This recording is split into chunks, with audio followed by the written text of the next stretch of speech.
We do know that just recently, good old Dickon, the one-legged sailor, evened the score with the giant blue whale, which many years ago was responsible for Dickon's losing his leg. The crew had no sooner made the dead whale fast alongside ship and off to further adventures when Captain Dalton ordered full sail to the volcanic island of Galto. Anchoring just off the island, a party including Captain Dalton, Ezra Grange, Johnny, and Sue is nearing land in one of the whaleboats. Dickon, the one-legged sailor, and most of the crew are already ashore. First Mate Wainwright and one of the crew have remained on board the Paul Parrot. Somewhere on this island of Galto, Ezra Grange hopes to find the vast treasure which rightfully belongs to him and Johnny Robbins. Oh, yes, Paul Parrot himself, the ship's mascot, seems to be the most excited of all as the boat nears land.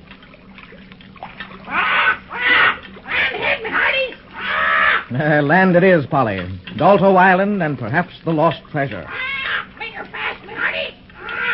Right you are, Polly. Make her fast, men. Ready for a landing. And who knows, if this map we have is correct, the riches there may be in store for us. Oh, Mr. Grange, I hope the map is correct and we find what we came for. I'm sure we'll find it, Johnny. All right, all of you, jump out. The boat's beached safely. You first, Sue. Here I come. Oh, there. Now, Mr. Grange. All right, then. Now, Johnny, come along, lad. Men, you'd better haul the boat farther up the beach. No use taking any chance of the tide coming in. Aye, aye, sir. Ahoy, Captain Dalton. Ahoy. Shiver me rigging. There's skullduggery afoot, Captain. Our pony, mateys. Now, what's wrong, Dickon? Who's causing trouble now? It's no who, Captain. It's a nit. What are you talking about, man? Calm yourself. It's old Smoky Mouth, Mr. Grange. The worst volcano in these here parts. And I've seen her on many a cruise. Do you think it's dangerous on this island, Dickon? Strike me pink, I do, miss. Don't get excited, Dickon. Old Smoky Mouth's much the same as other volcanoes in these islands. That smoke you see coming out of its mouth is almost constant. Been simmering like that for years, I suppose. But aren't volcanoes dangerous when they smoke? Not always. The ones that smoke all the time are not necessarily the most active or dangerous. But Smoky Mouth is such a large volcano. I'll bet it's the largest in the world. Oh, no, far from it. This one isn't half the size of the volcano of Fujiyama. Over 12,000 feet high she is, with a crater 500 feet deep. And if you walked around her mouth, you'd be walking 2.5 miles. Aye, you're right there, Captain Dalton. I saw her with my own eyes, I did. When I was a lad, I shipped around the Horn, bound for the Orient. And when you get there, you can see old Fujiyama for miles, you can, sir. Oh, I like this. It's the first time I've ever seen a real volcano. Well, they're nice to look at from a distance. But I only hope we won't have to get too close to it, searching for the minerals. Aye, sir. But it ain't the smoke that I'm worried about. What then, Dickon? A short while ago, before you landed, some of the men and myself went closer to our Smoky Mouth to see what we could see. Did you see anything, Dickon? It worried what we saw that struck us queer, lad. Blow me down, Captain. It's what we heard. Well, out with it, man. What did you hear? As I was saying, sir, we got close to our Smoky Mouth. It looked peaceful enough, all right. But as we neared it, blow me down, as if it were a warning to us we wasn't wanted on the island, she started a rumbling that would have capsized a hulk twice the size of the Paul Parrot. That must have been the funny sound we heard when we were leaving the ship. Yes, Sue. I heard it, too. We were so busy making ready to heave to, I suppose I heard it but paid no attention. Captain, there it goes again, sir. I don't like the looks of it. Nor do I, Dickon. But you can't turn back now, Mr. Grange. That old Smoky Mouth doesn't frighten me. Nor me, Ezra. I feel a lot safer with that volcano there than I did when that mean old Testy was running loose. Aye, but he was a man, lass, and against any man there's chance for protection. Not so against an angry volcano once it starts on a rampage. Right you are there, Captain Dalton. Well, I'll go again, any man before the mast. For Smoky Mouth here, once she went on a spree, it'd be too much for even old Dickon to manage. What do you think, Captain Dalton? Well, so there's no telling. We may be lucky and find out what we're after, and all of us back on shipboard with the bow pointed for home, long before Smoky Mouth starts any trouble. If we're careful, it's worth a chance. It'll be a shame to come all this way only to turn back. But the treasure's yours and Johnny's here, and it's up to you. Say the word and we turn back. Say ahead, and ahead it'll be. I say ahead, Ezra. And you, Johnny, what do you say? Ahead it is, sir. You're a brave pair, Sue and Johnny. Mr. Grange? Ahead it'll be then, Captain Dalton. Shiver me timbers, ahead it is. Well, Mr. Grange and the men here will come with me. We'll join the other men up ahead. You, Dickon, stay behind with Sue and Johnny. But, sir, I'd like to come along if I may. And so would I. We're not going to stay behind. Now, listen, you two hearties. It's better this way. We may want to signal to you. You can make the second trip with us. Yes, now do as Captain Dalton says. He's in complete charge from now on, as I told him on the boat. Thank you, Mr. Grange. We won't be long. Blast me topsails. In all the excitement, I almost forgot about those two lubbers, Old Testy and Red Mulhooley. Well, they're still chained up in the hold. I don't think they'll be able to get away real soon. Mr. Wainwright and one of the men stayed on board to make sure of that. Aye, but just the same, I'd feel a lot better when we drop 'em off at port where they'll get their just dues. If it was left to me, I'd like to do like the pirates do. I'd make the lubbers walk the plank. Yo-ho-ho and a bottle of rum. Walk the plank, you lubbers. You see me, Oddies? Old Polly knows what to do with him. I'll bet Altesty and Red Mulhooley are sorry they ever tried to steal Mr. Grange's map of the treasure. Yes. I wonder what they're thinking about now that they know they can't get away. Yeah, and I can thank you, Altesty, for the fix we're in. All your talk, Senor Mulhooley. For someday we may not be in chains such as these, and I do not soon forget such insults. Ah, you can't scare me, Altesty. I wish I'd never seen your dirty face. Huh? If I was locked up in a land brig, I'd know how to get out. But here, halfway in the middle of the ocean, well, it's the first time I've ever been in a seagoing jail. I ain't just figured out how to break 'em. All of which reminds me, amigo mío, we should forget our quarrel. Perhaps we could devise some plan to make our escape. Yeah, I guess you're right, Altesty. Then, senor, we are friends once more. I guess so, only... Only that there is still one chance that we may gain what we are after. What do you mean, Altesty? Just this, amigo.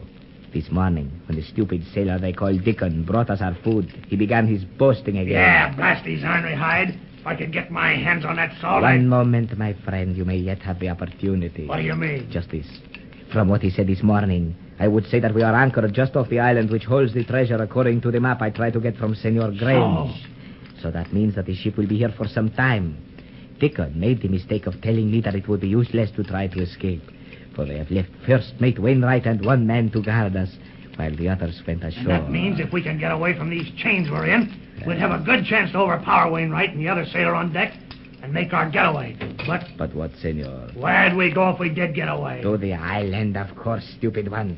Where, after all, we may be able to get hold of the treasure that Grange and the rest of them are after. Say, that's right. Maybe we could. But what then? We can't get back to the mainland in a whaleboat. My friend, once we are in control of the treasure, it will be an easy matter to bring the crew to our side. We could leave Grange and his friends to rot on the island. Say, maybe we could do that, Altesty. Maybe we could do that. Now, here's what we do. These chains that hold us are old and rusty. A few blows with something heavy would break them loose. Yeah, if I could only find... Wait a minute, Altesty. Look over there with that whale log cask. A loose iron brace. Ah, I see it, my friend. If you can only reach it. Now, see. Maybe I can stretch out with my feet and move it over this way. Ah, that is it, senor. One more inch and you have it. I got it. Now I can move it over near us. Ah, nice work, amigo mío. Now, first, before we try to free ourselves, we must plan our attack upon the two sailors so that we will not fail. Yeah, that's right. We can't fail, Altesty. Now, here is what we do, Senor Red. The two men who are above, watching that we do not escape.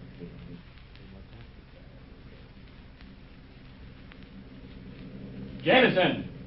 Jameson! Aye, aye, Mr. Wainwright. Be right there. Jameson, you thinking about time to take a look at the two rats we have in chains below? Rats they are, sir. I'll go and have a look, but I don't think they'll be able to cause any more trouble. That last run-in they had with the captain took all the fight out of them. Ah, so we are rats. Ah, perhaps we are. But smart ones, ah. Testy, how did you two lovers get loose? Perhaps in due time we will find out. In the meantime, Senor Wainwright and you two, sailor, I would advise you not to try anything you'll be sorry for. You see, I have this gun, which Senor Grange was good enough to leave in his cabin, pointed straight at your arm. Finish the buzzards off now, Testy. That'll be two less we have to worry about. In due time, friend Red, all in due time. You must control your bloodthirsty impulses. I must do what? Oh, never mind, senor. Those ropes lying on the deck, you see them? Yeah, I see them. Get them, then tie these two gentlemen very securely. You'll never get away with this, you scum. Captain Dalton will swing you both from the yardarm of the Palper and let the sharks nibble your black hearts out. I think not, my friend. Red, tie them tightly. Yeah, that's what I'm doing. The sailor's tied up, so he'll not get away. Now I'll take care of Wainwright here. But I'd much rather cut his heart out. Senor Red, remember what I said. Hurry, we have much to do before we finish. They're both tied up. Take that, you swab, Wainwright. There. My holy, what did I tell you? No, I couldn't resist laying the swab low. He made a bad mistake when he called us rats. It seems he made a mistake when he called me rats, Senor Red. But I believe he was correct about you. What do you mean by that, Altesty? I mean this, my friend Red. Remember when we were below in chains, you referred to me as dirty face. And if you remember further, my friend, I said I would not soon forget your insults. But, Altesty, we said we'd forget our quarrel. I said we would forget our quarrel. But I did not say I would forget your insults. What you gonna do? A few moments ago, you mentioned cutting someone's heart out. That gives Altesty a fine idea. But it will be your art that is cut out, if any. You can't do this, Altesti. You need me to help you get the treasure from Grange and Captain Dalton. No, Senor, I think not.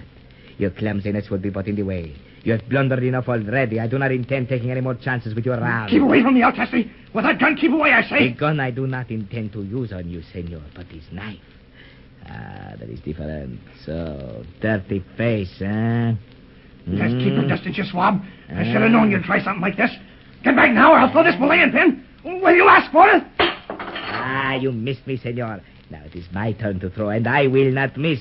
In one moment, dog, this knife will pierce your arm. I thought you had me that time, but seeing your dirty face, you missed too. Now I'm going to break you with my bare hands. Let go of me, Yeah, I'll let go of you. Over the rail of this boat, Mr. Dirty Face. I got you now. But look first. Look over the side of the boat. Do you see those fins upon the surface of the water? Fins? Sharks. Yeah, sharks. And here goes some food for them. They look kind of hungry to me. Oh, Senor, my friend, you can't do that to me. I can't, eh? Watch me.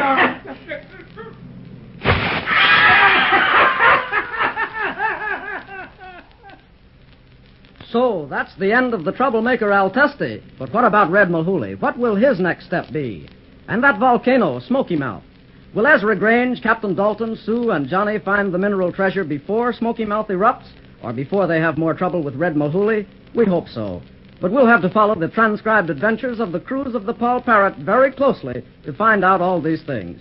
Be sure to listen to the further adventures in the search for the vast mineral treasure on the island of Galto with Captain Dalton, Ezra Grange, Sue, Johnny, Dickon, and all the rest as we unfold the tale of the crews of the Paul Parrot. Your Paul Parrot announcer is Dave Ward.